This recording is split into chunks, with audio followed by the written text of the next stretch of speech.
उदाहरण दिया करते थे कि एक शेरनी थी, गर्भवती थी, शिकार करने को गई तो जैसे ही कूदी वैसे ही कहीं से एक और जो है शिकारी आया, उसने तीर चला दिया तो शेरनी का देहांत हो गया, तीर लगा, मर गई। बच्चे को जन्म दिया, बच्चे के माता पिता नहीं थे, बच्चा बिना माँ के था। तो वहां से हिरणों का एक झुंड जा रहा था, उनको दया आ गई, उनने शेर के बच्चे को पालना शुरू कर दिया। अब वो शेर का बच्चा भूल गया कि मैं शेर हूं, उसको लगने लगा मैं तो हिरण हूं, जैसे बाकी के हिरण कर रहे हैं वैसे वो भी कर रहा है। एक दिन एक बड़ा सा शेर आया, जोर से दहाड़ा, सारे के सारे हिरण भागे, उनको देख के शेर भी भागा। शेर ने कहा भाई मैंने हिरणों को भागते तो जिंदगी भर देखा है, पर ये शेर क्यों भाग रहा है। उसने हिरणों को छोड़ा, शेर को पकड़ा, उन्होंने कहा तुम कहाँ जा रहे हो जनाब। उन्होंने कहा साहब हमें छोड़ दीजिए, हम तो हिरण है। बोले नहीं भैया तुम हिरण नहीं हो, तुम शेर हो। बोले नहीं नहीं मैं तो हिरण हूं। वो उसको पकड़ करके नदी के किनारे ले गया। बोले जरा झांक तो बेटा, तेरे में मुझ में अंतर है क्या।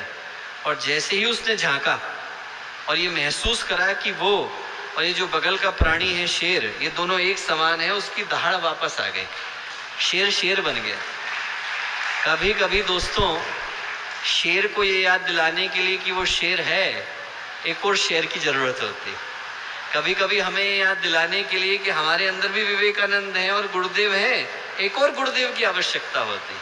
जब वो आते हैं और अपने जीवन को जी करके दिखाते हैं तो उनसे सीखने की बात यह है कि वो संभावना हमारे अंदर भी है, वो पॉसिबिलिटी, वो संभावनाएं हम में से प्रत्येक व्यक्ति अपने अंदर लेकर के आया है।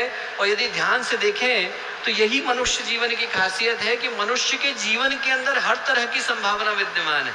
हम चाहें तो उन्नति की ओर जा सकते हैं और हम चाहें तो पतन की ओर जा सकते हैं, दोनों तरह। जैसे ये व्यक्ति इस पुल के ऊपर खड़ा हुआ है और चाहे तो इधर को जा सकता है, चाहे तो उधर को जा सकता है, वैसे ही मनुष्य के जीवन के अंदर ये दोनों संभावना है कि हम चाहें तो कृष्ण बन सकते हैं और चाहें तो कंस बन सकते हैं।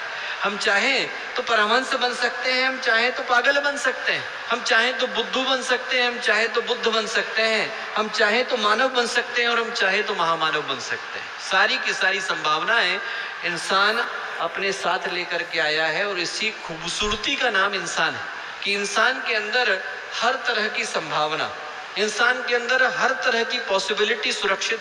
आप कवि बनना चाहो तो कवि बन जाओगे, विद्वान बनना चाहो विद्वान बन जाओगे, चित्रकार बनना चाहो चित्रकार बन जाओगे। वो चंदगी राम जो डेथ की बेड पर थे, मरने को थे, डॉक्टर ने कहा कि कुछ ही दिन रह गए हैं, इसके बाद ये व्यक्ति मर जाएगा। उनके मन में आया कि मैं भारत के इतिहास का सबसे प्रसिद्ध जो है कुछ वो बनकर के दिखाऊंगा पहलवान। खड़े हो गए, ट्यूबरकुलोसिस को मात दे दी और चंदगी राम को लोग आज भी सबसे प्रसिद्ध पहलवान के नाम से जानते हैं।